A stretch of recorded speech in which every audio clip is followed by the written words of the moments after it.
मैं अभी आप लोगों के समक्ष एक पॉलिटी का कोर्स लेके आ गया हूँ और इस कोर्स को स्टार्ट होने से पहले मैं 2 चीज़ें करना चाहता हूँ। सबसे पहले तो मैं दिव्या जीएस एकेडमी को बहुत-बहुत धन्यवाद देना चाहता हूँ कि उन्होंने मुझे ये प्लेटफ़ॉर्म प्रोवाइड किया है और साथ ही साथ इस कोर्स को स्टार्ट होने से पहले हम लोग कुछ बेसिक्स समझ लेते हैं, ठीक है? कि किस तरह से हमको ये कोर्स लाभकारी होगा, ठीक है? तो सबसे फंडामेंटल प्रिंसिपल ये है कि आपको नोट मेकिंग करना पड़ेगा, ठीक है? जैसे मैं जो चीज़ें पढ़ा रहा हूँ, जो कॉन्सेप्ट एक्सप्लेन कर रहा हूँ, जो फैक्ट बता रहा हूँ, आप उसको नोट मेकिंग करिए। आप पीपीटी के भरोसे मत रहिए, है ना? क्योंकि बच्चे क्या करते हैं कि पीपीटी समझ लेते हैं कि ठीक है हमारा नोट्स है, तो वो बाद में चल कर के कनेक्ट नहीं हो पाता है। जैसे आप इस कोर्स को अटेंड करने के 2-3 महीने बाद आप उस चीज़ को कनेक्ट नहीं कर पाएँगे, ठीक है? तो अच्छा तो ये रहेगा कि आप क्या करो कि नोट बना लो अपने लैंग्वेज में। जैसे मैं पढ़ा रहा हूँ बहुत आराम-आराम से पढ़ाऊँगा, ठीक है? और एक-एक चीज़ को एक्सप्लेन करते चलूँगा तो उस चीज़ को रियल लाइफ एग्ज़ाम्पल के तौर पे, तो आप तुरंत उसको नोट बना लीजिए। दूसरी चीज़ रिवीजन। अगर आप अपने मन से नोट बनाए हैं, ठीक है? मतलब समझ के नोट बनाए हैं तो आपको रिवीजन करने में टाइम नहीं लगेगा। आप ऑटोमेटिक 10 से 15 मिनट में एक टॉपिक कंप्लीट कर सकते हैं। तीसरा चीज़ क्या करना है एमसीक्यू, ठीक है? आपको ज़्यादा से ज़्यादा एमसीक्यू सॉल्व करने पड़ेंगे, ठीक है? कहाँ से करने पड़ेंगे? उसके लिए मैं जीएस अकेडमी से बोलूँगा कि वो अपने टेलीग्राम चैनल पे, ठीक है? मैं एमसीक्यू वगैरह प्रोवाइड कर दूँगा उनको, ठीक है? उस टॉपिक से रिलेटेड आप लोग ज़्यादा से ज़्यादा एमसीक्यू टॉप्स सॉल्व करिए, ठीक है? और तीसरी ची चौथी चीज़ क्या है कि ये कोर्स जो है किसको अटेंड करना चाहिए? Sorry sorry. तो ये कोर्स किसको अटेंड करना चाहिए? तो सबसे पहले ये कोर्स जो है वो भाई जो पॉलिटी में 0 हो और अप टू यूपीएससी लेवल तक का सोच रहा हूँ, ठीक है? सब लोग इस कोर्स को अटेंड कर सकते हैं, ठीक है? मैं बहुत बेसिक से चलने वाला हूँ, ठीक है? तीसरी चीज़ 5वीं चीज़ क्या होगी कि मतलब ये कैसा लैंग्वेज क्या होगा? तो भाई बाइलिंगुअल लैंग्वेज होगा, ठीक है? बाइलिंगुअल लैंग्वेज में हम लोग चलेंगे, ठीक है? ओके। देखो, क्या कुछ और बुक वगैरह पढ़ना पड़ेगा? तो भाई देखो अभी तो आप 4 से 5 क्लास मेरा अच्छे से अटेंड करो, ठीक है? उसके बाद आपको खुद ही पता चल जाएगा कि हाँ, मुझे बुक अटेंड लेना पड़ेगा, नहीं लेना पड़ेगा। अदरवाइज़ मैंने स पूरे लक्ष्मीकांत, पूरे परीक्षावाड़ी वगैरह जितने भी प्रीवियस ईयर क्वेश्चन्स होते हैं, ठीक है? मैं सबको निचोड़ लेकर के आया हूँ यहाँ पे। तो डरने की कोई ज़रूरत नहीं है, बस आप आराम से आनंद लेते हुए क्लास को लीजिए, ठीक है? नोट्स मेकिंग करते रहिए, ठीक है? ये जो कुछ फंडामेंटल्स मैंने बताए उसको आपको ज़रूर से ज़रूर करना है, ठीक है? ओके। ठीक है, तो हम लोग अब क्लास को स्टार्ट करते हैं, ठीक है? आगे भी कोई दिक्कत होगी तो आप मुझे सर के थ्रू मैसेज कर सकते हैं, ठीक है? जो भी डाउट्स वगैरह होंगे आपके, ठीक है? ओके, आज हम लोग एक टॉपिक स्टार्ट करने वाले हैं मेकिंग ऑफ द कॉन्स्टिट्यूशंस, ठीक है? तो हमारा टॉपिक क्या है? Making of the constitution. लेकिन इस मेकिंग ऑफ द कॉन्स्टिट्यूशन को समझने से पहले हमको ये समझना पड़ेगा कि व्हाट इज़ कॉन्स्टिट्यूशन, ठीक है? इस मेकिंग ऑफ द कॉन्स्टिट्यूशन से समझने से पहले हमको पढ़ना पड़ेगा व्हाट इज़ कॉन्स्टिट्यूशन, ठीक? तो बहुत बेसिक से चलेंगे, ठीक है? इसमें बहुत ज़्यादा डरने की ज़रूरत है ही नहीं, ठीक है? अभी इस जो पैराग्राफ लिखा हुआ है यहाँ पे एक डेफिनेशन लिखा हुआ है कॉन्स्टिट्यूशन का, बट हमको उस पढ़ने की ज़रूरत नहीं है अभी। अभी आप समझो थोड़ा-सा, ठीक है? मेरे कहने का मतलब ये है कि कॉन्स्टिट्यूशन कुछ भी हो, ठीक है? कॉन्स्टिट्यूशन क्या है? सबसे पहले ये समझो कि आपको रिलीजन पता है? अब ध्यान से समझो, रिलीजन जैसे मान लो कि आपने हिंदुइज़्म जाना होगा, ठीक है? जैनिज़्म देखा होगा, इस्लाम, ठीक है? And so on. बहुत सारे धर्म हैं, इंडिया में एग्जिस्ट करते हैं, ठीक है? तो ये धर्म कैसे अलग हुए होंगे एक दूसरे से? सोचो ध्यान से, ये धर्म कैसे एक दूसरे से अलग हुए होंगे?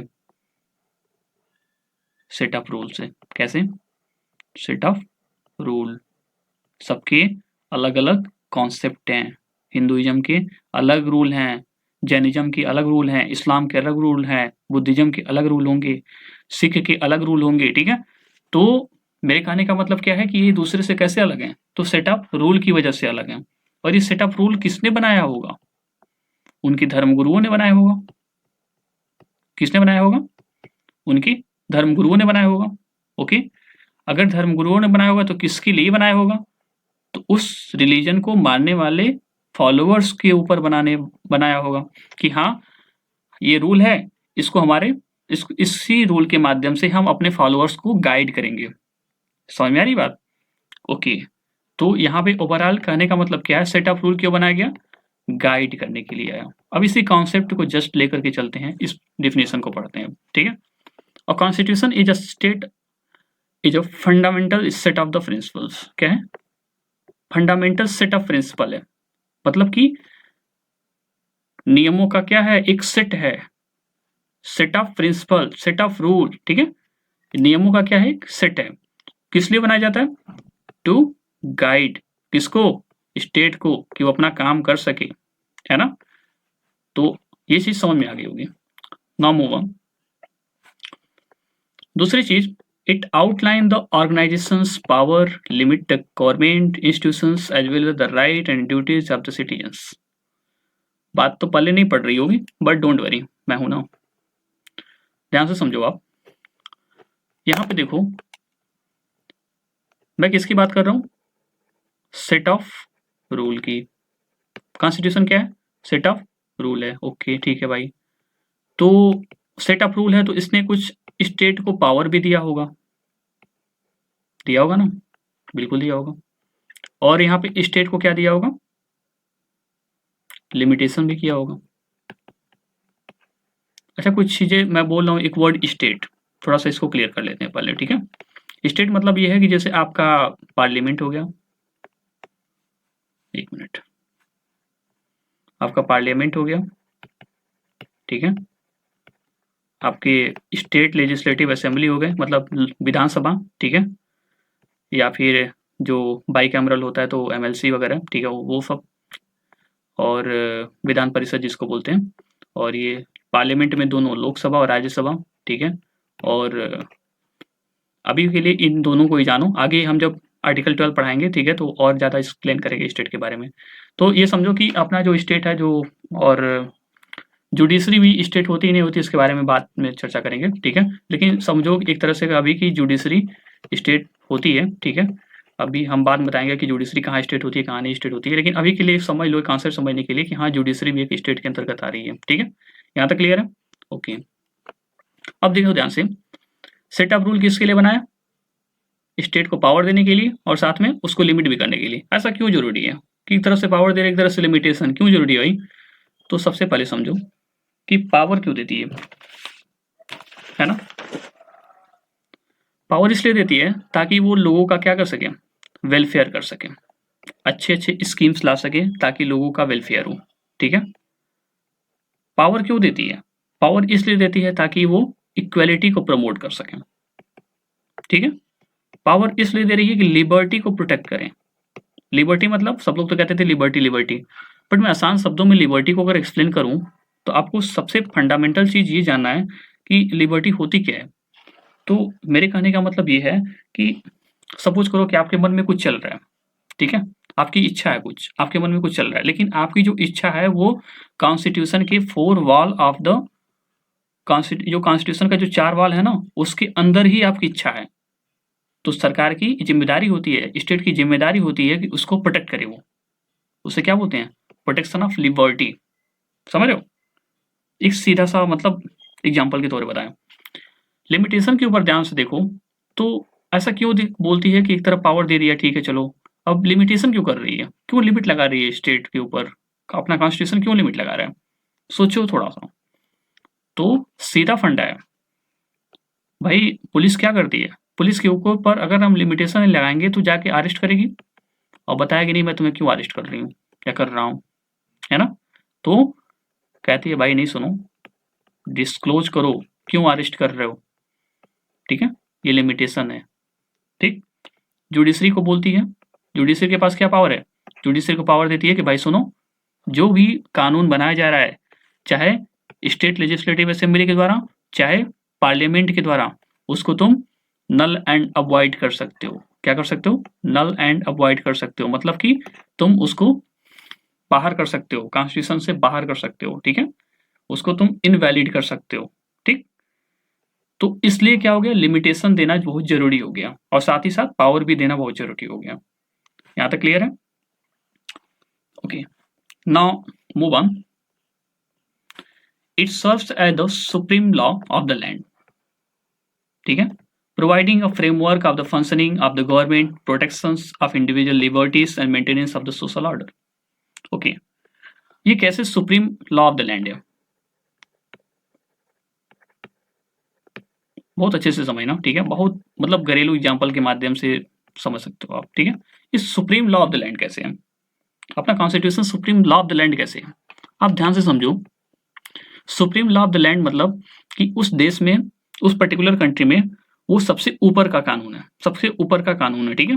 कैसे है, अपने यहाँ तो लोग धर्म पे ज्यादा विश्वास रखते हैं वर्सेस कॉन्स्टिट्यूशन, लेकिन लेकिन बहुत सारे ऐसे देखा गया है, बहुत सारे ऐसे इंस्टांसेस देखे गए हैं जहां पे कॉन्स्टिट्यूशन ऊपर हुआ है, धर्म क्या हुआ है, नीचे हुआ है। जैसे for example doctrine of essential religious practice, ध्यान से समझना, डॉक्ट्राइन ऑफ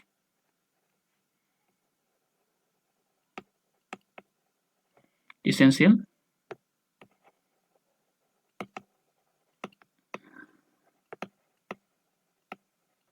इस केस में देखो, doctrine of essential religious practice के मामले में यहाँ पे क्या हो रहा है, सुप्रीम कोर्ट ये तय कर रहा है कि आपके रिलीजन में क्या चीजें बहुत ज्यादा इसेंशियल है, क्या चीजें बहुत ज्यादा इसेंशियल है, ठीक है। वो कौन तय कर रहा है, सुप्रीम कोर्ट। किसके माध्यम से, कॉन्स्टिट्यूशन के माध्यम से। कौन पावर दिया उसको, कॉन्स्टिट्यूशन ने पावर दिया। इसका मतलब कहीं ना कहीं कॉन्स्टिट्यूशन क्या है, रिलीजन से भी बड़ा है, ठीक है।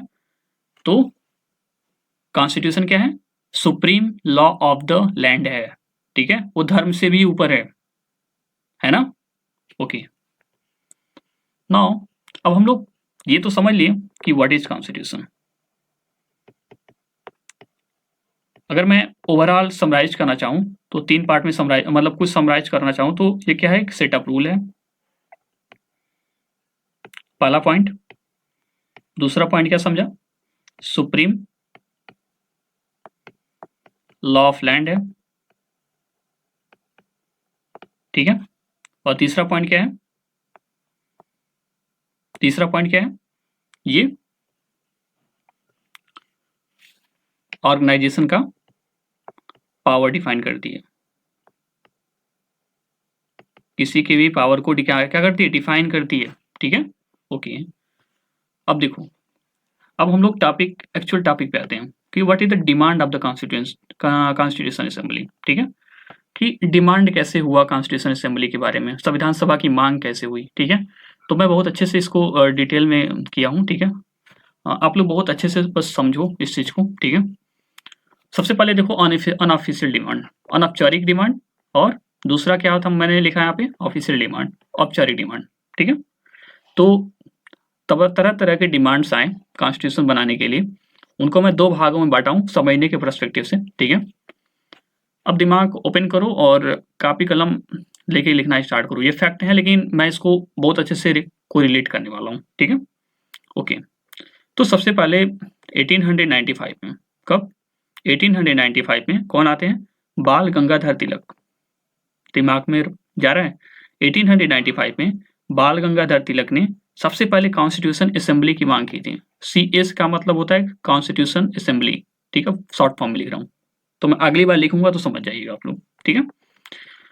बाल गंगाधर तिलक ने 1895 में कॉन्स्टिट्यूशन असेंबली के बारे में चर्चा की थी, उन्होंने मांग की थी सबसे पहले।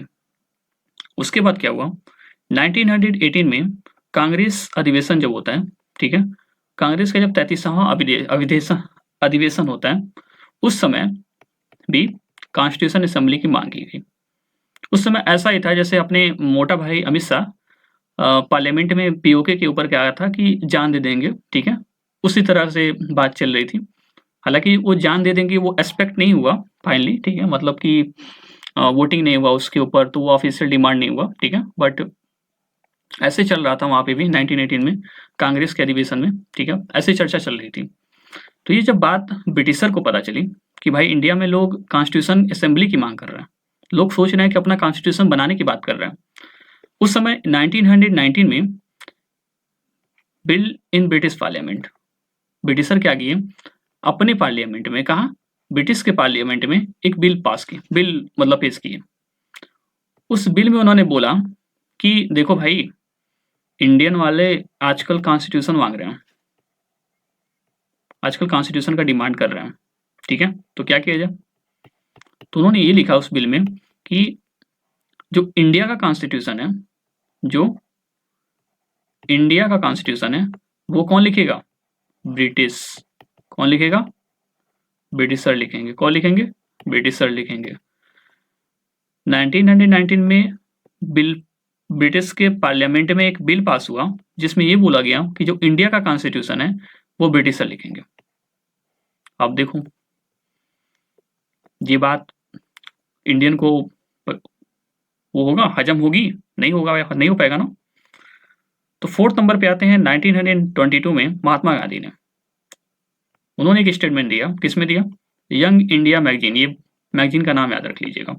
1922 में यंग इंडिया मैगजीन में उन्होंने ये बोला कि सुनो ब्रिटिशर, सुनो, भारत का संविधान कौन लिखेगा, इंडियन ही लिखेंगे। भारत का संविधान कौन लिखेगा, इंडियन ही लिखेंगे, ठीक है। उन्होंने बोला Indian constitution will be written by the Indian only. उन्होंने बोला नो आउटसाइडर इंटरफेरेंस। समझ में आ रही बात, उन्होंने क्या बोला, नो आउटसाइडर इंटरफेरेंस, हमें बाहर की कोई जरूरत नहीं है, हम अपना संविधान खुद लिख लेंगे, ठीक है। ओके, तो जो मैं छोटे छोटे पॉइंट बोल रहा हूं उसको आप लिखा करो, ठीक है, कनेक्ट होगा। उसके बाद होता क्या है कि 1928 में, अब देखो ये जो साइमन कमीशन है ना, वो साइमन कमीशन ध्यान से समझना, 1927 नवंबर में इसका गठन होता है। कहाँ पे, ब्रिटेन में। क्यों आता भारत में, तो भारत में आता है इसलिए कि वो देखने आता है कि जो ब्रिटेन का जो भी लॉ जा रहा है इंडिया में, ठीक है, लॉ अप्लीकेबल इंडिया में, क्या वो ठीक ठाक से काम कर रहा है, नहीं कर रहा है। अगर नहीं काम कर रहा है तो हम लोग क्या करना पड़ेगा, कुछ रिफॉर्म करना पड़ेगा, ठीक है। तो वो चेक करने आया था कि इंडियन के लोग ठीक ठाक से जी खा रहे हैं, नहीं खा रहे हैं उस कानून से, ये मतलब ये सब चेक करने आया था, ठीक है। हालांकि वो बाइकाट किया गया, बट वो सब हिस्ट्री का पार्ट है, बट हमको पॉलिटी के पॉइंट से मैंने कुछ एक्सट्रैक्ट किया इसको, उसको समझिए। 1927 में नवंबर में क्या हुआ कि रिफॉर्म लेके आया गया, मतलब 1927 में नवंबर में इसका गठन किया गया साइमन कमीशन का, और इसमें बोला गया, और फिर ये गठन तो नवंबर में हुआ लेकिन इंडिया में कब आया, 1928 में, ठीक है। 1928 में इंडिया में आया और चैलेंज किया। क्या चैलेंज किया, बोला, एक मिनट थोड़ा सा मैं इरेज कर देता हूं उसको।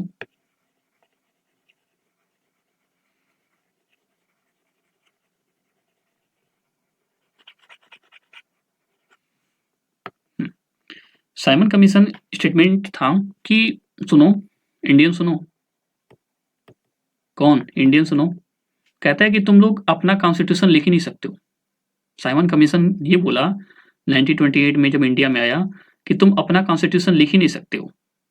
उन्होंने बोला तुम ऐसा कॉन्स्टिट्यूशन लिख ही नहीं सकते हो जिसमें तुम्हारे यहाँ एससी के लोगों का एस्पिरेशन फुलफिल हो, एसटी के लोगों का हो, मुस्लिम के लोगों का हो, हिंदू के लोगों का हो, समझ रहे हो। उन्होंने ये बोला कि जो तुम कॉन्स्टिट्यूशन, ऐसा कॉन्स्टिट्यूशन तुम बना ही नहीं सकते हो जो कि तुम्हारे डिफरेंट सेक्शंस है ना, जो तमाम विभिन्नताएं हैं तुम्हारे अंदर, उस सबको तुम फुलफिल नहीं कर सकते हो। इंडियन को खटक गई बात। 1928 में मोतीलाल नेहरू ने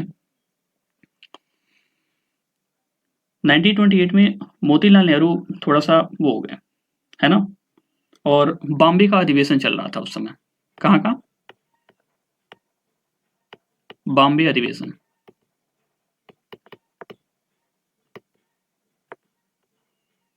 बॉम्बे का अधिवेशन चल रहा था और उसी में मोतीलाल नेहरू ने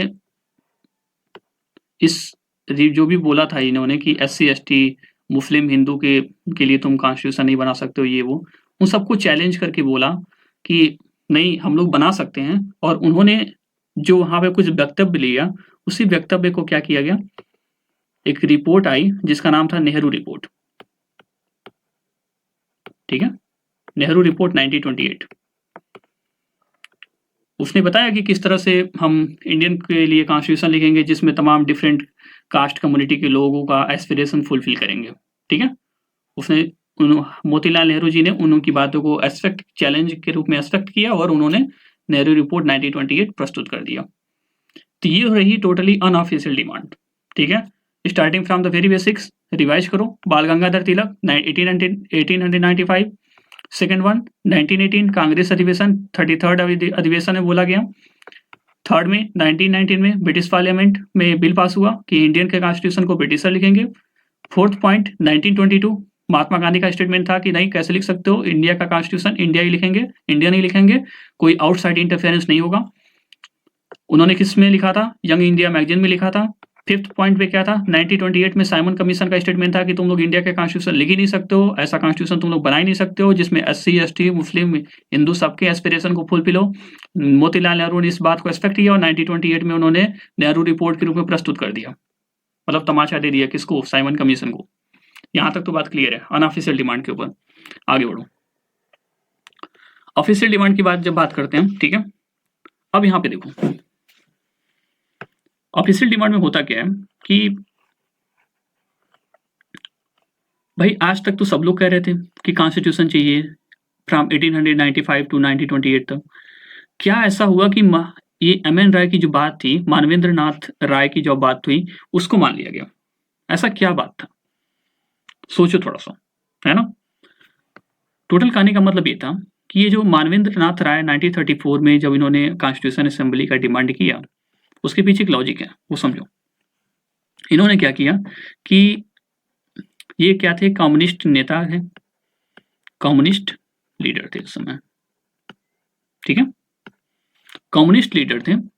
और इन्होंने क्या किया, उस समय देखो छोटी मोटी पार्टियां थी, कम्युनिज्म इंडिया में बहुत ज्यादा मतलब वो नहीं था, आज भी नहीं है, ठीक है, लेकिन बहुत छोटे थे पार्टी थी। तो ब्रिटिशर ने इनको क्या किया? जेल में डाला था किसी बात को लेकर के, ठीक है। कहाँ डाला था? जेल में डाला था। जेल में डालने के पश्चात क्या हुआ कि इन्होंने एक किताब लिखा, ठीक है। उस किताब में इन्होंने कॉन्स्टिट्यूशन असेंबली की डिमांड की थी। उस किताब में उन्होंने कॉन्स्टिट्यूशन असेंबली की डिमांड की 1934 में। और उसी बात को कांग्रेस की वर्किंग कमेटी, ये गलत दिया है डाटा, ठीक है, कांग्रेस की वर्किंग कमेटी ने इस रिपोर्ट को मान लिया। कब माना था? 1935 में। एक बार क्लियर करना चाहूंगा, MN राय 1934 में अपनी किताब में लिखते हैं कि हमको कॉन्स्टिट्यूशन असेंबली चाहिए, डिमांड किया, और उस डिमांड को कांग्रेस वर्किंग कमेटी, उसी डिमांड को कांग्रेस की वर्किंग कमेटी ने 1935 में उसी डिमांड को एक्सपेक्ट कर लिया। बात समझ में आ रही है? तो यहाँ पे दो क्वेश्चन बहुत इंपॉर्टेंट हैं। सबसे पहला क्वेश्चन ये है कि सबसे पहले ऑफिशियल डिमांड कॉन्स्टिट्यूशन असेंबली का किसने किया था? तो MN राय, है ना। MN राय ने सबसे पहले कॉन्स्टिट्यूशन असेंबली का मांग की थी, ऑफिशियल मांग की थी, औपचारिक मांग की थी।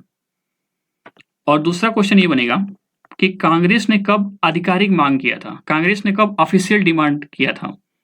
तो वो कब किया था? 1935 में। कैसे किया था? वो उन्होंने जो MN राय की बुक थी उसमें जब कॉन्स्टिट्यूशन असेंबली की जो डिमांड थी उसको उन्होंने क्या किया था? मान लिया था। कब माना था? 1935 में। इसलिए क्या बोलेंगे? कांग्रेस ने 1935 में ऑफिशियल डिमांड की कॉन्स्टिट्यूशन असेंबली की। Okay, now comes to the second point is that in 1938 Jawaharlal Nehru, भाई जवाहरलाल नेहरू देख रहे थे सब कुछ कि आज तक सब लोगों ने क्या क्या कुछ कहा है। सब लोगों ने कहा है कि भाई हमको कॉन्स्टिट्यूशन असेंबली दे दो, सब लोगों ने कहा है कि नो, गांधी जी ने जैसे बोला था कि नो आउटसाइडर, हमारे असेंबली में कोई आउटसाइडर नहीं होना चाहिए, ठीक है। इन सब की बातों को नेहरू जी ने समेटा और उन्होंने बोला कि सुनो, उन्होंने इंडियन नेशनल कांग्रेस की तरफ से ब्रिटिशर को बोला कि देखो हम अपना कॉन्स्टिट्यूशन बनाएंगे, no interference by outsider, outsider नहीं रहेंगे हमारे संविधान में, ठीक है, उनका कोई रोल नहीं होना चाहिए। और दूसरा चीज उन्होंने बोला कि एडल्ट सफराज मतलब वो नागरिक जो 18 साल से ऊपर हो वो क्या होगा? वो वोट करेगा और वोट करने के बाद वो कॉन्स्टिट्यूशन असेंबली बनाई जाएगी। बात समझ में आ रही है इतना? ओके, ठीक है। कोई डाउट हो तो आप कमेंट सेक्शन में डाल दीजिएगा, वैसे मैं पूरा डाउट क्लियर करने का प्रयास कर रहा हूँ, बस आप आनंद लेते रहिए लेक्चर का, ठीक है। उसके बाद होता क्या है, ब्रिटिश प्रपोजल। अब देखो ये सब कुछ ऑफिशियल या फिर नॉन ऑफिशियल, ये जो दोनों डिमांड था वो हम किससे मांग रहे थे, तो हम मांग रहे थे किससे, ब्रिटिशर से मांग रहे थे। तो क्या ब्रिटिशर भी कुछ कर रहे थे कि हम बस मांग ही रहे थे, नहीं। तो उन्होंने क्या किया देखो, 1940 में 8 अगस्त 1940 में एक ऑफर लेके आएगा जिसका नाम बोला गया अगस्त ऑफर। कब आया, 8 अगस्त 1940,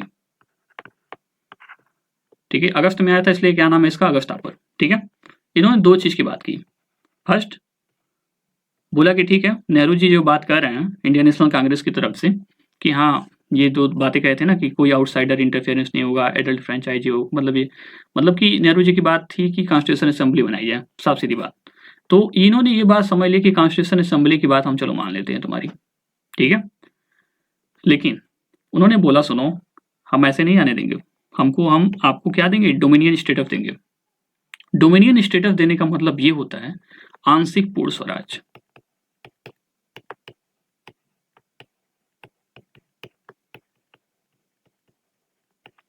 आंशिक पूर्ण स्वराज का मतलब कि पूरी तरह से स्वराज नहीं, आंशिक रूप से। जैसे कि मान लो डोमिनियन स्टेटस में होता यह है कि इसमें जो आपका बजट होगा, जो आपका एक्सटर्नल अफेयर होगा,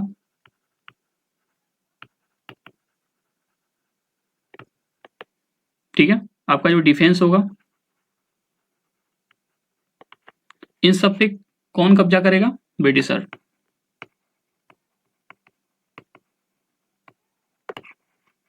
ब्रिटिशर बोले कि भाई हम तुम्हारी कॉन्स्टिट्यूशन असेंबली का जो डिमांड है वो हम एक्सपेक्ट कर रहे हैं, लेकिन हम आपको डोमिनियन स्टेटस देंगे।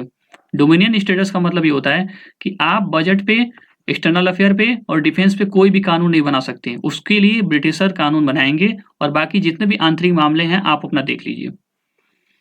बोले हाँ, हमारे यहाँ के लोग बोले भाई ये कैसे हो सकता है, हमको तो पूर्ण स्वराज चाहिए, तो मानसिक ला रहे हो। हमने क्या किया, रिजेक्ट कर दिया इसको, we rejected it, completely rejected it, अगस्त ऑफर को। उसके बाद क्रिप्स मिशन आता है 1942 में, ठीक है। क्रिप्स मिशन 1942 में क्या आता है कि we will allow you after world war second.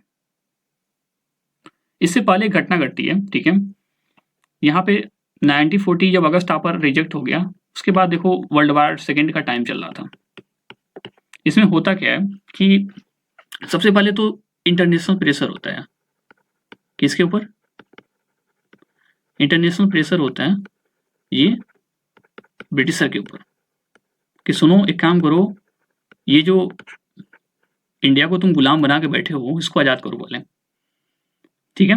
World war का थर्ड का सेकंड का टाइम था। पहला तो प्रेशर था, इंटरनेशनल प्रेशर, और दूसरा क्या था भाई, ब्रिटिशर की जो भी आर्मी थी उसमें मलेरिया बहुत ज्यादा फैल रहा था, है ना, मॉस्किटोस बहुत ज्यादा थे, मलेरिया की वजह से उसके सैनिक परेशान हो चुके थे, काम ही नहीं कर पा रहे थे। उन्होंने सोचा कि इंडिया की आर्मी बहुत बहुत क्या है वहाँ पे जरूरत थी उनको। तो फिर उन्होंने इंडिया से डिमांड के लिए, मतलब ये वो अपनी आर्मी भेजते हैं, हम वर्ल्ड वॉर सेकेंड को देख लें, इसलिए उन्होंने फिर क्रिप्स मिशन भेजा। इसके हेड थे स्टेफोर्ड क्रिप्स, ठीक है। तो इन्होंने क्या किया कि इंडिया में आए वो और 1942 में, और उन्होंने कहा कि हाँ ठीक है मैं कॉन्स्टिट्यूशन असेंबली की बात करूंगा आफ्टर वर्ल्ड वॉर सेकेंड की बात। तो देख रहे हो मलेरिया मतलब मच्छर भी हमारे देश को आज़ाद करने में कितना बड़ा योगदान निभाए हैं, ठीक है। तो काफ़ी इंटरेस्टिंग हो जाता है यहाँ से। तो हमने क्या करना है कि वर्ल्ड वॉर सेकेंड में हमको बोले कि ठीक है चलो हम तुमको आज़ादी दे देंगे, वर्ल्ड वॉर सेकेंड के बाद पहले हमारा साथ निभा दो। लेकिन उन्होंने ये भी बोला साथ में कि देखो डोमिनियन स्टेटस जो यहाँ पे चिल्ला रहे थे, वही डोमिनियन स्टेटस की बात इन्होंने भी की, और ये भी बोला साथ में कि राइट टू सीट, मतलब कि जैसे मान लो ये अपना इंडिया है, ठीक है। राइट टू सीट का मतलब क्या होता है, अब यहाँ पे देखो छोटे छोटे, यहाँ पे मान लो बंगाल है, ठीक है, ये हैदराबाद है, ये महाराष्ट्र वाला पुणे है, ठीक है, ये सब छोटे छोटे, इसमें पाकिस्तान भी इधर था, ये वाला, ठीक है, अलग अलग पार्ट थे। तो ये सब छोटे छोटे प्रोविंसेस थे। तो उन्होंने क्या कि बोला कि एक काम करो, राइट टू सीट का मतलब ये होता है कि अगर मान लो ये स्टेट बंगाल, मान लो सपोज करो कि ये चाहेगा कि इंडिया से बाहर होने के लिए, तो इसके पास पूरा पावर है कि इंडिया से बाहर होकर के अपना अलग देश बना लेगा, ठीक है। तो इंडिया वाले तो काफी खुश नहीं थे इससे, बोले नहीं, ऐसे कैसे हो सकता है कि किसी स्टेट, किसी प्रोविंसेस के पास पावर होगा कि वो इंडिया से बाहर चला जाए, तो इसलिए इसको रिजेक्ट किया। और दूसरा क्या था, डोमिनियन स्टेटस। बात यहाँ पे मुस्लिम लीग की थी। मुस्लिम लीग ने क्यों इसको मतलब रिजेक्ट किया, तो मुस्लिम लीग कहीं ना कहीं ये सोच रहा था कि मुझे दो कॉन्स्टिट्यूशन असेंबली चाहिए, एक इंडिया चाहिए और एक पाकिस्तान चाहिए, है ना। तो ये दो कॉन्स्टिट्यूशन असेंबली की बात कर रहा था, इसलिए उसने क्रिप्स मिशन को क्या किया, रिजेक्ट किया। क्यों रिजेक्ट किया, क्योंकि दो कॉन्स्टिट्यूशन असेंबली चाहिए इसको। और अपने क्या था, डोमिनियन स्टेटस में, डोमिनियन स्टेटस और राइट टू सीट की वजह से हम इंडिया वालों ने इसको क्या किया, रिजेक्ट किया। तो बात समझ में आ रही है। और इसी को क्या बोला, क्रिप्स मिशन को ही गांधी जी ने बोला था कि ये ऐसा चेक है जिसका बैंक ही नहीं है ना, यानी पोस्ट डेटेड चेक।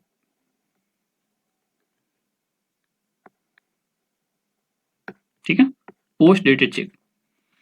ओके, आज थोड़ा सा स्पेस कम है, ठीक है, पीपीटी बनाने में थोड़ा सा सर ने थोड़ा हो गया है, अदरवाइज मैं थोड़ा सा और उनको बोलूंगा कि वो पीपीटी थोड़ा और अच्छे से बनाएं, मतलब स्पेस दें थोड़ा। एक मिनट,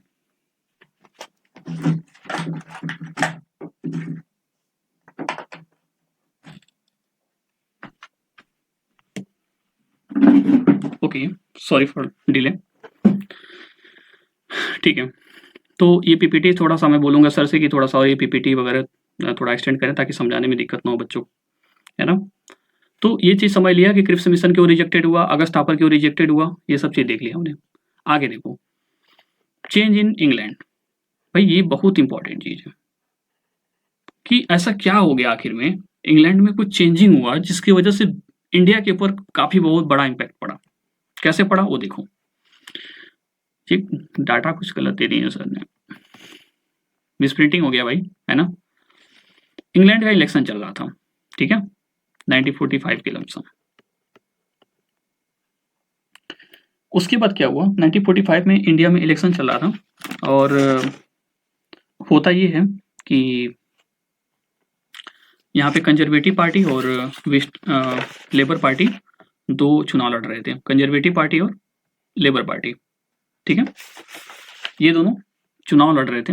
और इसी के बीच में क्या होता है कि ये जो रूलिंग पार्टी होती है कंजर्वेटिव पार्टी, उसके जो प्राइम मिनिस्टर होते हैं वो विंस्टन चर्चिल होते हैं, और लेबर पार्टी की जो चेयरमैन मतलब लीडर होते हैं वो क्लेमेंट एटली हैं, ठीक है। तो अभी तक जो रूल कर रहे थे वो विंस्टन चर्चिल कर रहे थे और लेबर पार्टी विपक्ष में बैठी थी। लेकिन होता क्या है कि इलेक्शन होते हैं 1945 में और ये हार जाते हैं और ये भाई साहब जीत जाते हैं, क्लेमेंट एटली। अब सोचो जो लेबर पार्टी का आदमी है, तो सोचो, दिमाग से रखो, दिमाग में थोड़ा सा रखो कि लेबर का मतलब छोटे इंसान के बारे में, थोड़ा गरीब के बारे में सोचेगा, है ना। भाई ये बहुत साफ दिल का इंसान था, ठीक है। इन्होंने आते ही एक काम किया, बहुत अच्छा काम किया। Labour party introduced a bill in the British parliament. British parliament ने क्या किया, बहुत अच्छा, इन्होंने सर ने ये इमेज ही लगा दी है, ठीक है, देख सकते हो आप। कैबिनेट मिशन प्लान 1946, ये भी रुको एक मिनट, देखो लेबर पार्टी ने क्या किया कि ब्रिटिश पार्लियामेंट में एक बिल लेके आया जिसको बोला गया कैबिनेट बिल। कैबिनेट बिल क्यों बोला गया भाई, इसमें 3 मेंबर थे, PAS से याद रख सकते हो, पैथिक लॉरेंस, ए से एवी अलेक्जेंडर और एस से स्टेफोर्ड क्रिप्स, ठीक है। फिर से याद रखो, P से पैथिक लॉरेंस, ए से एवी अलेक्जेंडर और एस से स्टेफोर्ड क्रिप्स। ये तीनों की तीनों क्या थे, कैबिनेट मिनिस्टर थे। क्या थे, कैबिनेट मिनिस्टर, इसलिए इसका नाम क्या पड़ा, कैबिनेट मिशन, ठीक है। ये तीनों कौन थे, कैबिनेट मिनिस्टर थे, वो भारत आए थे, इसलिए इसका नाम क्या पड़ा, कैबिनेट मिशन। और ये जो बिल पास किया गया इसमें कुछ प्रावधान है, उस प्रावधानों के बारे में अभी हम बात करेंगे आपसे, ठीक है। तो ओवरऑल ये कैबिनेट मिशन प्लान 1946 में इंडिया में आता है। अच्छा, एक चीज और इंटरेस्टिंग चीज बताऊं आपको, तो अभी आप देखो यहाँ पे एक बंदा बैठा है, स्टैफोर्ड क्रिप्स, है ना। ये कैबिनेट मिशन प्लान 1946 है तब भी, और ये किसके सरकार में अभी जी रहा है? ये लेबर पार्टी का जो चेयरमैन कौन है, प्राइम मिनिस्टर, वो इटली साहब के, इटली साहब की सरकार में भी ये क्या है, मंत्री बना हुआ है। और यहाँ देखना, ये क्रिप्स कब आया था यहाँ पे? 1942 में। किसके समय में? वेस्टर्न चर्चिल के समय में। पलटू राम है, सरकार बदलते ही पार्टी बदल दिया देख रहे हो, सरकार बदलते ही पार्टी बदल दिया, और फिर कैबिनेट मिनिस्टर है यहाँ पे पलटू राम, अपने जैसे इंडिया में कुछ पॉलिटिशियंस हैं वैसे ही। ठीक है, उसके बाद हम लोग देखेंगे कि आखिर में क्या क्या प्रोविजन थे ये कैबिनेट मिशन प्लान के अंतर्गत। ठीक है, ओके, आप लोग अच्छे से एक दो बार अपना नोट्स वगैरह देख लीजिए। ठीक है, एक मिनट मुझे थोड़ा सा टाइम दीजिए, मैं थोड़ा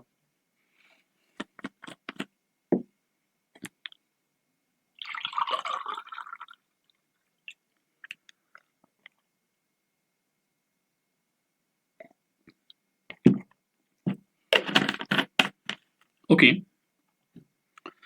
तो हम लोग क्या देख रहे थे? Provision under cabinet mission plan. ठीक है, तो देखो सीट डिस्ट्रीब्यूशन में टोटल कितने सीट थी? 389 सीट थी। ठीक है, उन्होंने ब्रिटिशर ने इंडिया को बोला कि 389 सीट पे तुम लोग चुनाव लड़ो। ठीक है, और ब्रिटिशर ने क्या बोला कि उसका जो भी डायरेक्ट कंट्रोल था उसको बोला ब्रिटिश इंडिया, और जिसपे उसको इनडायरेक्ट कंट्रोल था उसको बोला प्रिंसली स्टेट। ठीक है, उसको क्या बोला गया? प्रिंसली स्टेट या देसी रियासतें।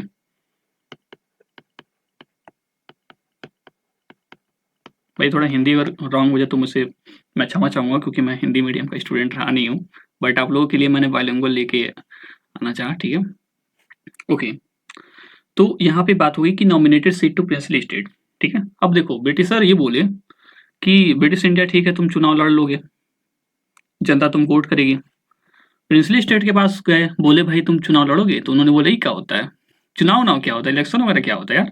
आम ब्रह्मास्त्र वाली फीलिंग थी वहां पे, राजा ही सब कुछ था, वो प्रजा के आप सामने झुकता नहीं था। तो बोला ठीक है भाई चलो तुमको हम क्या कर देते हैं, नॉमिनेट कर देते हैं, मनोनीत करेंगे। क्या करेंगे? मनोनीत करेंगे। लिखो, मनोनीत लिख लेना। ठीक है, मनोनीत करेंगे। ठीक है, यहां तक तो बात समझ में आ रही है।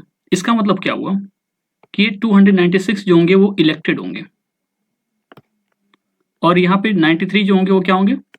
नॉमिनेटेड होंगे।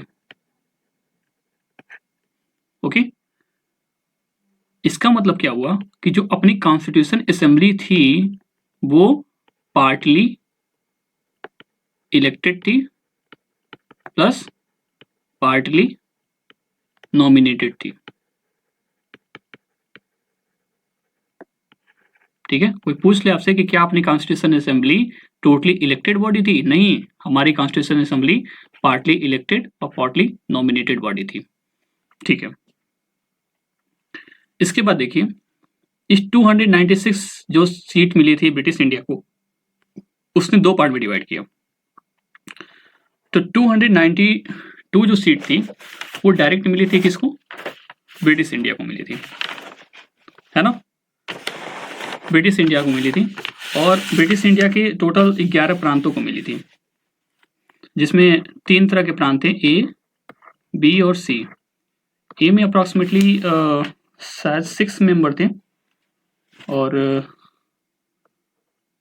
बी में 2, और बी में 3 थे, और सी में 2 थे, जिसमें आसाम और बंगाल।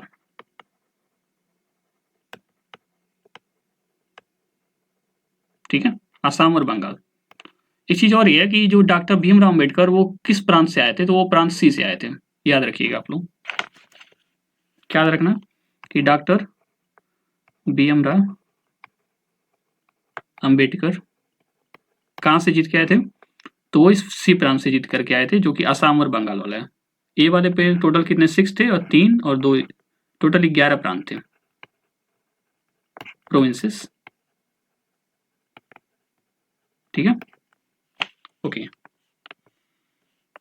ठीक है, ये देख लिया कि 292 सीट थी जिसमें से 3 प्रांत थे, 11 प्रांत, 3 प्रांत 3 पार्ट में डिवाइड थे ए बी सी, ये टोटल 11 प्रांत हो गए 6, 3, 9 to 11। जो सी प्रांत थे जिसमें असम और बंगाल थे वहां से डॉक्टर भीमराव अम्बेडकर आते थे। यहाँ तक क्लियर है? ओके। अब देखो 4 चीफ कमिश्नर प्रोविंसेस थे, याद रखो A B C D. A for Ajmer लिखो, 2-4 बार कॉपी में लिखो, याद कर लो। बी पर क्या? बलूचिस्तान, बी फॉर बलूचिस्तान, ठीक। C for Coorg, C for Coorg, and D for Delhi, D for Delhi. तो ये 4 प्रोविंसेस जो थे ना वो चीफ कमिश्नर प्रोविंसेस थे। मतलब ब्रिटिशर यहाँ पे कोई गवर्नर नहीं अपॉइंट करता था, डायरेक्ट इसका कंट्रोल था, है ना। जैसे आजकल अपने यहाँ यूटी होता है और स्टेट, तो ऐसे यूटी को क्या करती है सेंट्रल गवर्नमेंट, डायरेक्ट कंट्रोल करती है ना। और स्टेट को क्या करती है, स्टेट के पास सीएम होता है ना। कुछ कुछ यूटी में देखोगे जहाँ पे लेजिस्लेचर है उसको वहाँ पे भी सीएम होते हैं, लेकिन फिर भी तो जो लैंड लेबर वगैरह जो होते हैं वो सेंट्रल गवर्नमेंट के याद में होता है ना। तो मतलब एक कॉन्सेप्ट समझो कि यूटी जो आज के समय में है वैसे वो पहले चीफ कमिश्नर प्रोविंसेस थे, ठीक है।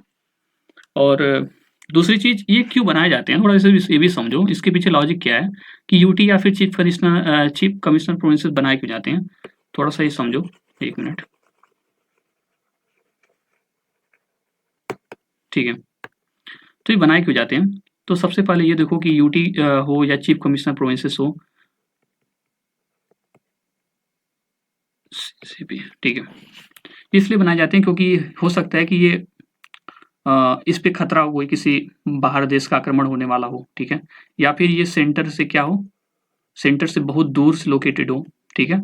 जैसे मान लो कि अभी राइट नाउ आप देखो यहाँ पे ये दिल्ली है, तो दिल्ली के बाद ये दमन दीव यहाँ पे बहुत दूर पड़ जाता है, लक्षद्वीप यहाँ दूर पड़ जाता है, ठीक है, अंडमान निकोबार दूर पड़ जाता है। तो सरकार ने क्या किया यहाँ पे, दूर है तो जिसकी वजह से कोई डायरेक्ट कंट्रोल रखना है इसको, ठीक है, तो इसलिए बनाए जाते हैं। या फिर कोई किसी तरह का टेररिस्ट एक्टिविटी बहुत ज़्यादा चल रही है वहाँ पे, तो उसको अपने कंट्रोल में कर लेगा, ठीक है। तो वही हाल था यहाँ पे, इसलिए यूटी या फिर चीफ कमिश्नर प्रोविंसेस बनाए जाते हैं, ठीक है।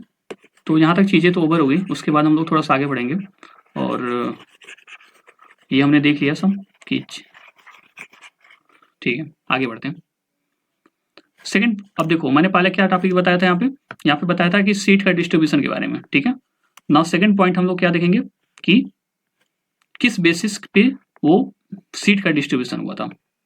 तो सबसे पहले एक बेसिस ले लो पॉपुलेशन का, तो ये बोला गया कि 10 लाख पॉपुलेशन पे 1 सीट मिलेगी, ठीक है। टोटल 10 लाख पॉपुलेशन होगी तो 1 सीट हम आपको दिया देंगे, ठीक है। दूसरा क्या बोला गया, अच्छा 1 मिनट और समझो कि अगर ये मान लो 10 लाख पॉपुलेशन है, ठीक है, 1 सीट मिल रही है, तो उस समय टोटल कितनी सीट थी, 389 सीट थी। इसका मतलब अगर 10 से मल्टीप्लाई कर दो तो अप्रॉक्सीमेटली 40 करोड़ पॉपुलेशन थी उस समय, है ना। 40 करोड़ क्या होगी, पॉपुलेशन रही होगी, ठीक है, ओके।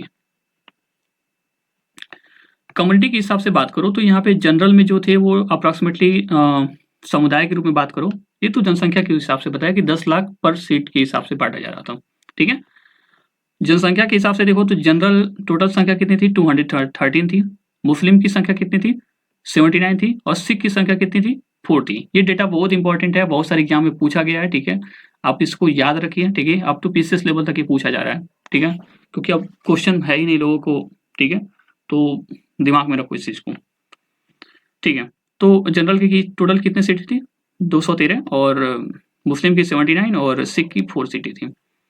अगर हम देखें वुमेन की सीटें कितनी थी टोटल, तो 15 थी। ये बहुत बार क्वेश्चन पूछा गया, तो मतलब इसका ऐसा लगता है कि क्वेश्चन पेपर बाहर ही नहीं निकलता है जब तक कि महिला पे क्वेश्चन पूछ ले, है ना। तो याद रखना कि 15। अभी हम आगे चल करके ना सबका नाम पढ़ेंगे, सबके बारे में थोड़ा थोड़ा जानने का प्रयास करेंगे, ठीक है।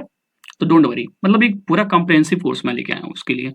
आप बस देखते रहिए और नोट्स बनाते रहिए और एमसीक्यू वगैरह सॉल्व करते रहिए, बस इतना करते रहिए और इंजॉय करिए क्लास को, ठीक है।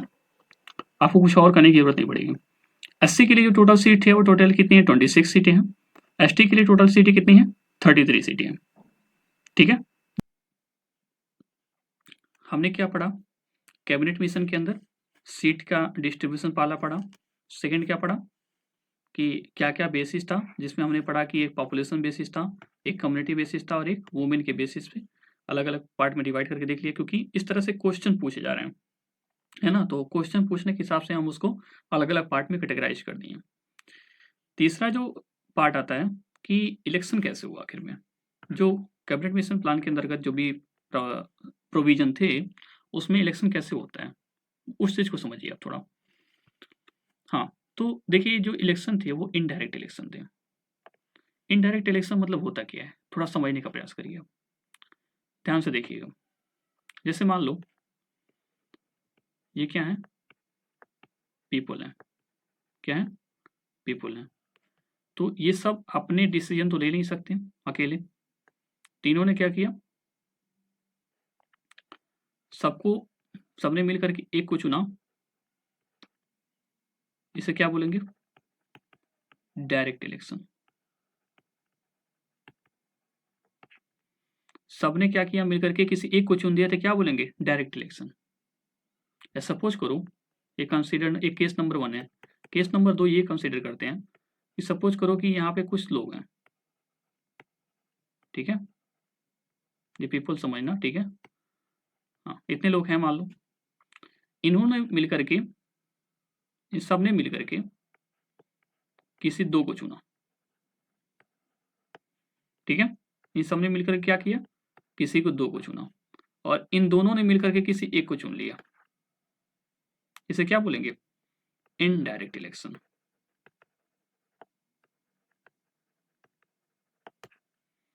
इंडिया में अभी देखो तो लोकसभा का जो चुनाव होता है, लोकसभा का जो चुनाव होता है वो इस तरह से होता है कुछ, कि सारी जनता मिलकर के प्रधानमंत्री को प्रधानमंत्री पीएम को खुद चुनती है, यानी डायरेक्ट इलेक्शन है।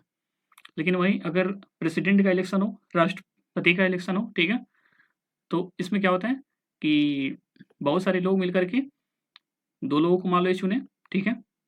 मतलब ये आगे पढ़ाएंगे जब प्रेसिडेंट वाला चैप्टर, तब आपको क्लियर बताएंगे। यहाँ पे बस अभी समझो कि यहाँ पे कुछ लोग मिलकर के कुछ लोगों को चुनते हैं, और ये दोनों लोग मिलकर के प्रेसिडेंट चुन रहे हैं, ठीक है। तो ये टोटल हो गया इनडायरेक्ट इलेक्शन, और ये हो गया डायरेक्ट इलेक्शन, ठीक है।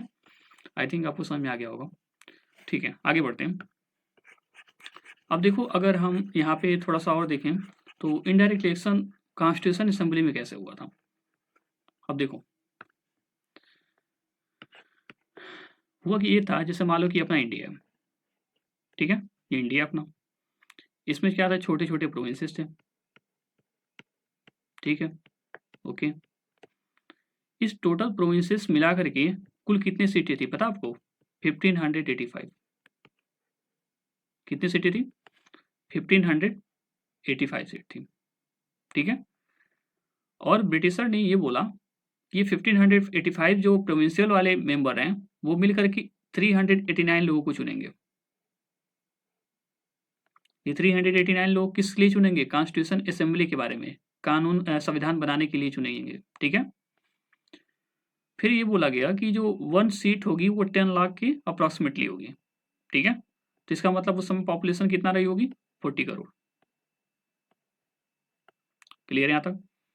इनडायरेक्ट इलेक्शन कैसे था, क्योंकि प्रोविंशियल के जितने भी मेंबर थे उन्होंने इस 389 मेंबर को चूज किया था, इसलिए क्या हुआ, ये इनडायरेक्ट इलेक्शन। पहला समझ में आ गया बात। दूसरी देखो, नो एडल्ट फ्रेंचाइजिंग, कोई एडल्ट फ्रेंचाइजी नहीं होगी।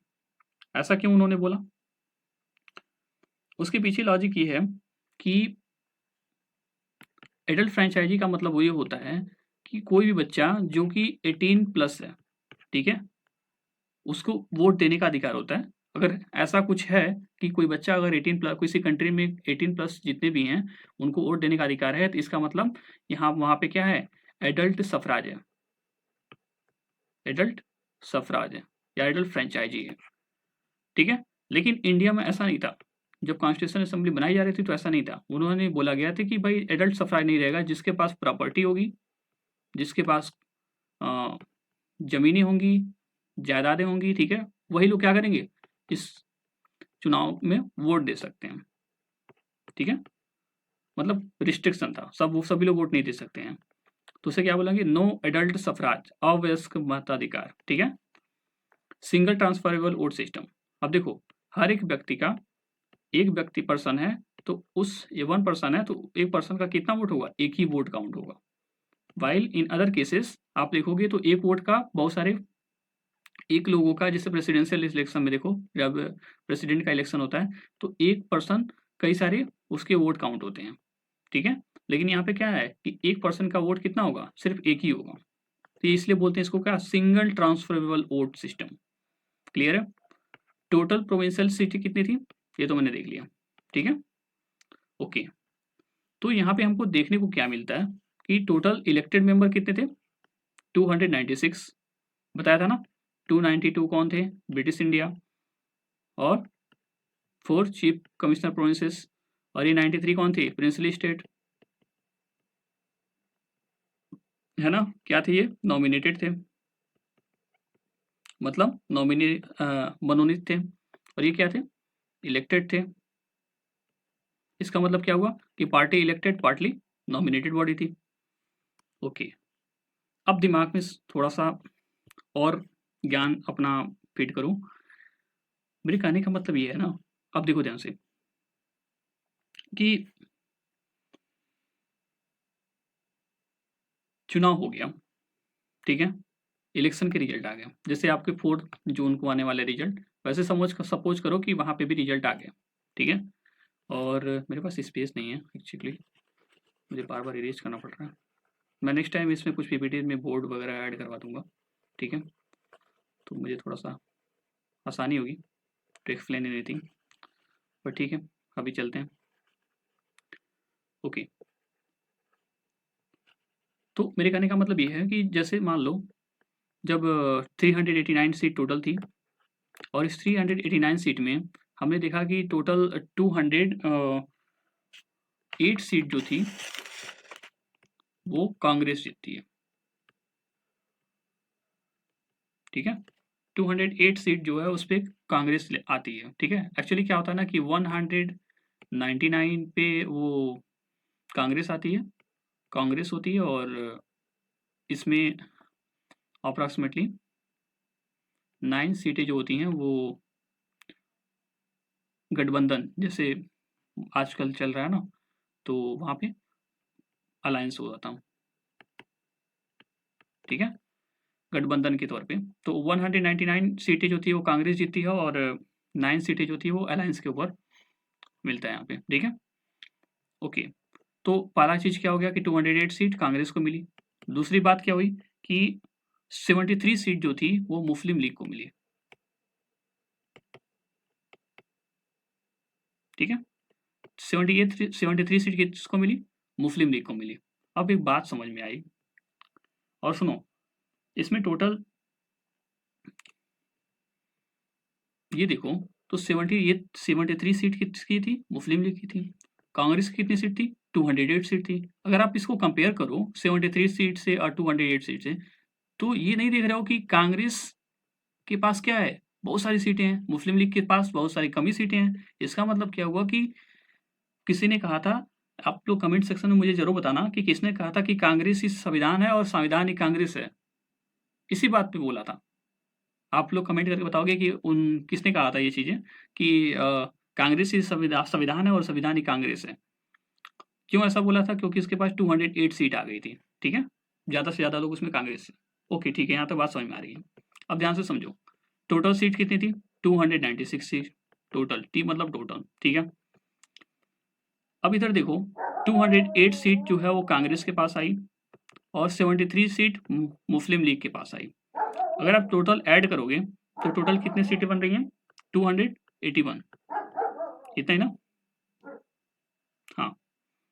और टोटल कितनी सीटें हैं, 296 टोटल सीटें हैं। इसका मतलब टोटल सीटें अगर हम इधर, ये टोटल सीटें कितनी हैं यहाँ पे, 296 में से 200 अगर 81 को माइनस किया जाए तो कितनी होगी टोटल, 15 सीटें जो क्या हैं वो बच रही हैं, कि वो किसी ने कोई ना कोई तो पाया होगा 15 सीटें, क्योंकि टोटल 296 सीटें, 296 में 288 ये लाया और 73 ये लाया, इसका मतलब 15 सीटें तो किसी के पास तो होगी, है ना। उस चीज़ को देखते हैं कि वो 15 सीटें किसके पास गई थी।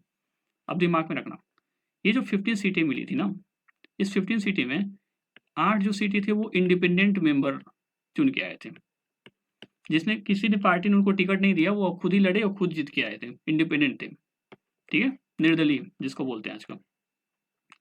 और जो 15 में से 7 मेंबर थे, ये बात बहुत इंपॉर्टेंट है, इसको दिमाग में रखिए, ठीक है। ये जो 15 में 7 मेंबर थे, वो मेंबर, थोड़ा सा सोचने की बात है कि वो लोग 7 पार्टी से आए थे। कितने? टोटल 7 पार्टी से आए थे। वो पार्टी कौन थी वो बहुत जानना जरूरी है, क्योंकि वो एग्जाम में पूछी जा रही है, ठीक है। तो टोटल 7 पार्टी यही है, ठीक है, टोटल 7 पार्टी ये है। तो उसमें सबसे पहली जो पार्टी, यूनियनिस्ट पार्टी, जिसको संघवादी पार्टी बोलते हैं, और सेकेंड पार्टी है कृषक प्रजा पार्टी, ठीक है, unionist schedule caste federation party. एक चीज दिमाग पे रखना कि जो डॉक्टर भीमराव, सबका तो नहीं जानना जरूरी है कि कौन चेयरमैन वगैरह है, ठीक है, लेकिन एक पार्टी बहुत ज़्यादा इंपॉर्टेंट है, ये unionist schedule caste federation party, क्योंकि इसके जो चेयरमैन थे वो doctor Ambedkar, B M Rao Ambedkar sahab खुद थे, ठीक है। तो डॉक्टर भीमराव अम्बेडकर साहब इस पार्टी के खुद ही चेयरमैन थे, ठीक है। तो इस पार्टी के बारे में याद रखना कि बी एम राव अम्बेडकर किस पार्टी के चेयरमैन थे। तो यूनियन ईस्ट नहीं है, यूनियन शेड्यूल कास्ट फेडरेशन है, ठीक है। और फोर्थ है कि शेड्यूल ट्राइब फेडरेशन पार्टी होगा, यहाँ पे फेडरेशन भी ऐड कर लेना यहाँ पे, ठीक है। यूनियन ट्राइब फेडरेशन पार्टी अनुसूचित जनजाति, और एक लोग थे कम्युनिस्ट पार्टी से, और एक लोग थे सिख पार्टी से, और एक लोग थे, मतलब सब में से एक एक लोग मेंबर थे, सब लोग एक एक लोग जीत करके आए थे, ठीक है, ठीक है। तो टोटल कितने हो गए? 7। तो ओवरऑल स्टोरी अब एक जगह में करता हूँ, ठीक है। अगर आपसे कोई, अब देखो, कोई पूछेगा 296 सीट, ओके ठीक है, इस 296 सीट में 292, 200 सॉरी 208, 208 किसके पास गया था? इंडियन नेशनल कांग्रेस के पास पहला। फिर मुस्लिम लीग के पास कितना आया था? 73। इंडिपेंडेंट कितने बने थे? इंडिपेंडेंट 15, जिसमें से 8 तो इंडिपेंडेंट थे और 7 क्या थे? किसी पार्टी से बिलोंग करते थे, एक एक छोटी मोटी पार्टी से थे, ठीक है। लेकिन एक चीज याद रखना है, doctor B M Rao Ambedkar sahab वो किस पार्टी से थे? Union schedule caste federation party से थे। यहाँ तो क्लियर है? ओके। अब ध्यान से देखना, कुछ पॉइंट है जिसको बहुत ज़्यादा जरूरी है नोट करना, ठीक है। अब ध्यान से देखो, वनली सिंगल कम्युनिस्ट लीडर, ये भाई क्वेश्चन कितनी बार क्वेश्चन पूछा जा चुका है एग्जाम में, इसलिए मैं सबको एक जगह पास करके लेके आऊँ, ठीक है। आप इसको नोट करिए। तो सोमनाथ लाहिड़ी साहब थे। सोमनाथ लाहिड़ी जो थे वो एकमात्र कम्युनिस्ट, सिंगल कम्युनिस्ट लीडर थे। तो आप लोग you can write here Somnath Lahiri, ठीक है। Only single Anglo Indian in our constitution assembly, बताओ, एक केवल सिंगल जो कि एंग्लो इंडियन थे वो हमारे कॉन्स्टिट्यूशन असेंबली में थे, मेंबर थे, वो कौन थे? एकमात्र एंग्लो इंडियन जो हमारे कॉन्स्टिट्यूशन असेंबली में थे वो कौन थे? तो वो थे फ्रैंक एंथोनी, फ्रैंक एंथोनी। ये सब बहुत इंपॉर्टेंट है, याद करोगे आपको। Only single Parsi leaders in our constitution assembly, एकमात्र पारसी नेता कौन था? पीएच मोदी साहब। तो याद हो गया, सोमनाथ लोहड़ी भाई साहब क्या थे? साम्यवादी नेता से समझो, साम्य और सोम बराबर आ रहा है, ठीक है, याद हो गया होगा, ठीक है। और Anglo Indian in our constitution में सबसे, मतलब एकमात्र एंग्लो इंडियन मतलब क्या, कि जो ब्रिटिशर हो, मतलब अंग्रेज वाले हो, ठीक है, ऐसे। तो फ्रैंक एंथोनी, नाम से ही पता चल जा रहा है कि कुछ बाहर सा दवा वाला नाम है, ठीक है, मेडिसिन मेडिकल वाला नाम है, ठीक है। तो फ्रैंक एंथोनी कर सकते हो, ठीक है। और only single Parsi leaders in our constitution constituent assembly is P H Modi, ठीक है। तो आप देख सकते हो यहाँ पे, ठीक है, यहाँ तक तो बात हो गई। अभी हम लोग और थोड़ा सा फैक्ट के बारे में जान लेते हैं, बहुत इंपॉर्टेंट है, ठीक है। अच्छा एक सी बात सुनो, आप लोग महात्मा गांधी के बारे में सुनो, जानते हो, सब लोग जानते हो, ठीक है। अच्छा ये क्वेश्चन आपके मन में भी आया होगा, थोड़ा सा देखते हैं। महात्मा गांधी, जेपी नारायण, ठीक है, अभी देखते हैं। तीसरे क्या, तेज बहादुर, तेज प्रताप बहादुर सिप्रू,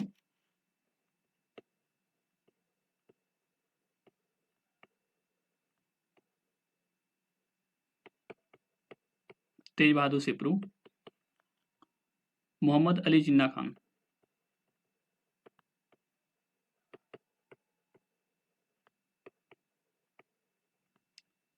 अब ध्यान से देखना इस चीज को, अभी आप लोग आह करोगे। ये चारों के चारों लीडर बहुत बड़े मतलब हाई प्रोफाइल में थे, लेकिन इन्होंने कभी भी अपने लिए, कभी भी इन्होंने क्या हुआ, कॉन्स्टिट्यूशन असेंबली के मेंबर नहीं रहे। मतलब ये कॉन्स्टिट्यूशन असेंबली के मेंबर थे ही नहीं, ये चारों के चारों, महात्मा गांधी, जेपी नारायण, तेज बहादुर सिप्रू और मोहम्मद अली जिन्ना, ये चारों बहुत इंपॉर्टेंट पर्सनालिटी थे, लेकिन इन लोगों ने कॉन्स्टिट्यूशन असेंबली में पार्ट नहीं लिया, मेंबर नहीं थे ये लोग, ठीक है। इसे कहते हैं निस्वार्थ भाव से काम करना, ठीक है। हालांकि एक क्वेश्चन और नोट करो आप कि महात्मा गांधी ने कितने लोगों को, महात्मा गांधी ने संविधान सभा में कितने लोगों का नाम दिया था, तो टोटल 16 लोगों का नाम दिया गया था, किसके द्वारा, बाई महात्मा गांधी।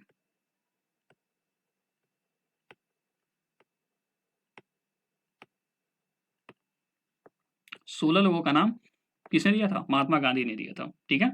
तो ये आप लिख सकते हो, ठीक है, कि महात्मा गांधी ने संविधान सभा में कितने लोगों का नाम दिया था, तो टोटल 16 लोगों का दिया था, ठीक है, ओके।